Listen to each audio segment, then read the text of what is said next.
Assalamualaikum warahmatullahi wabarakatuh. Perkenalkan, nama saya Nur Cahyani dengan NIM 2024020044. Di sini saya akan memaparkan materi saya mengenai tips mengatur rasa malas.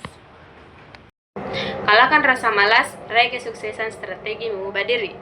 Menurut kalian, apa definisi rasa malas? Mari kita ubah cara pandang kita.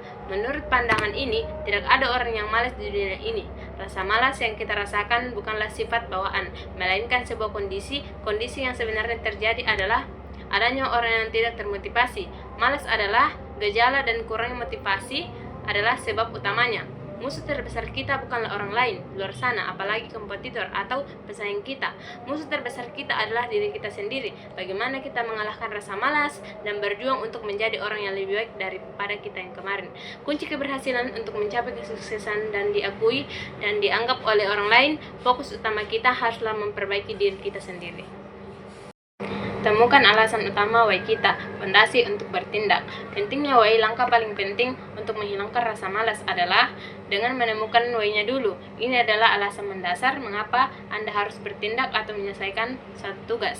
Contoh pertanyaan mendasar, tanyakan pada diri Anda, mengapa saya harus menyelesaikan skripsi ini di bulan Juni 2020?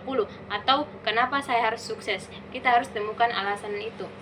Kelemahan tanpa why, banyak orang sudah tahu apa tujuannya, misalnya lulus, tetapi mereka tidak mengetahui siapa diri dia dan sejauh apa kemampuan dan kelemahan dia.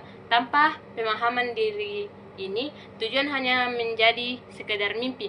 Malas akan hilang jika kita sudah memiliki alasan kuat, why, yang melatar belakangi tindakan kita. Rasa malas itu akan hilang. Ilustrasi ujian, rasa malas bisa hilang sekejap karena adanya why yang kuat. Contohnya, kita yang biasanya tidak bisa bangun pagi, tiba-tiba bisa bangun pagi jam 8 tepat, karena besok jam 8 ada ujian. Ujian adalah why yang jelas karena akan memengaruhi nilai, dan nilai akan memengaruhi kuliah kita.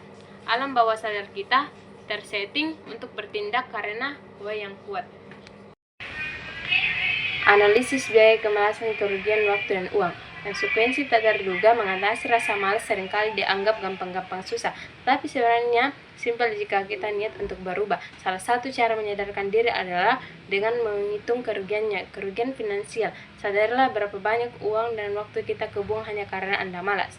Contoh kasus uang terbuang, misalnya pemesanan makanan online. Kita membuang uang untuk biaya pemesanan via ojek online, padahal Anda bisa membeli makanan sendiri. Laundry, kita memilih laundry daripada mencuci baju sendiri karena malas, yang mana ini adalah pemborosan uang. Introspeksi diri, coba perhatikan dan hitung-hitung sudah berapa banyak uang kita keluar untuk hal-hal yang tidak penting, dan sudah berapa banyak hal-hal yang kamu hambur-hamburkan akibat rasa malas. Kerugian ini seringkali tidak kita sadari. Yang pertama, jangan pernah menunda atau disiplin waktu.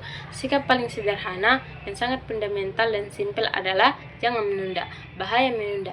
Kebiasaan menunda apa yang sudah harus dikerjakan adalah sama dengan menggampangkan sesuatu. Ini adalah mentalitas yang berbahaya. Efek kejadian dari kebiasaan menggampangkan inilah akhirnya pekerjaan besar terbengkalai. Pekerjaan yang seharusnya mudah diselesaikan menjadi menumpuk dan terasa berat. Kita harus terapkan segera jika ada pekerjaan harus diselesaikan. Jangan pernah menunggu, selesaikan segera. Yang kedua, menerapkan goals yang terstruktur. Bagian 1, buat goals jangka pendek, jangka menengah, dan jangka panjang. Goals kunci motivasi, yaitu orang menjadi malas karena tidak punya motivasi, dan ini terjadi karena dia tidak punya goals. Goals vs impian. Impian dan goals adalah hal yang berbeda. Impian adalah sesuatu yang besar. Sebaliknya, goals adalah sesuatu harus kita capai tahap demi tahap. Struktur goals. Anda harus memiliki goals jangka panjang, jangka menengah, dan jangka pendek. Jangan hanya fokus pada goals jangka panjang saja. Strategi chunking itu cara memecah informasi besar jadi bagian kecil yang gampang diingat dan dipahami. Strategi chunking, konsep ini diilustrasikan dengan perumpamaan. Bagaimana cara kita bisa makan gajah? Gajah itu besar dan cara memakannya adalah dengan memotongnya sedikit demi sedikit. Potong-potong kecil, artinya sesuatu yang besar kita dapatkan dengan mengerjakan hal-hal yang kecil. Menerapkan goals yang terstruktur bagian 2.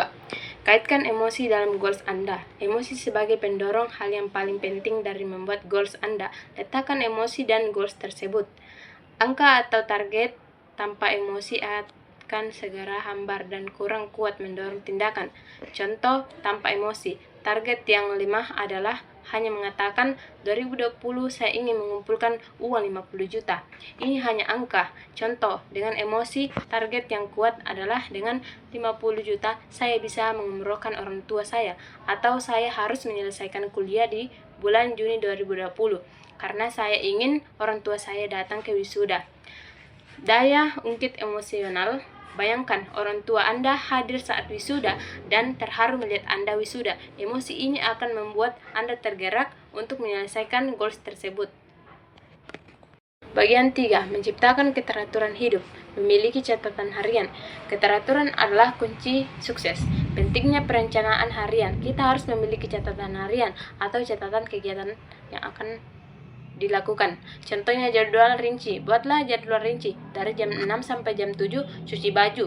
Dari jam 7 sampai jam 8 ngerapiin kamar, dan seterusnya. Setelah membuat, bergeraklah sesuai dengan catatan itu. Menghindari masalah besar. Sebuah masalah besar seringkali muncul karena masalah kecil yang tidak terselesaikan.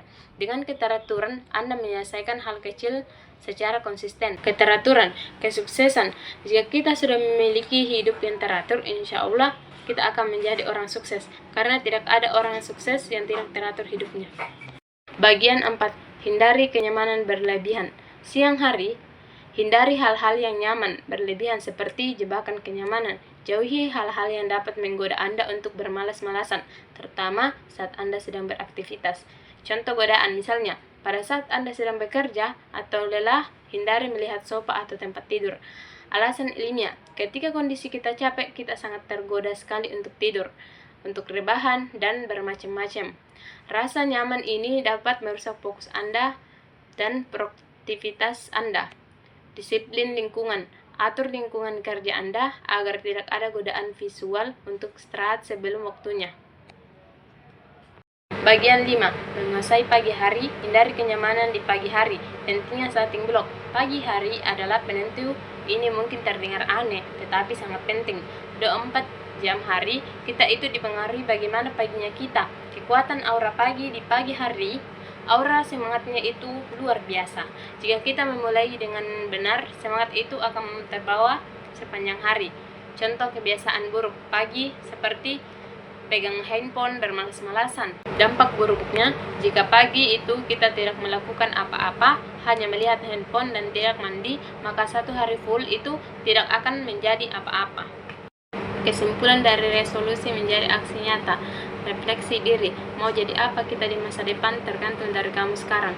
Kegagalan resolusi, tidak ada gunanya resolusi tanpa tindakan yang nyata. Resolusi hanya akan menjadi daftar harapan jika tidak diiringi eksekusi. Tindakan kecil konsisten, tindakan nyata tidak harus langsung besar, tetapi adalah sesuatu yang kita lakukan step by step, kecil demi kecil, sehingga kita bisa berubah. Fokus internal. Untuk mengalahkan dunia, kita tidak perlu merubah orang lain. Hanya yang harus kita lakukan adalah merubah diri sendiri. Perangi kelemahan diri. Kalahkan apa yang kurang dari dirimu, termasuk rasa bapermu dan rasa malasmu. Kemenangan sejati, setelah kita bisa mengalahkan dan merubah diri sendiri, insya Allah kita akan bisa merubah dunia. Terima kasih. Wassalamualaikum warahmatullahi wabarakatuh.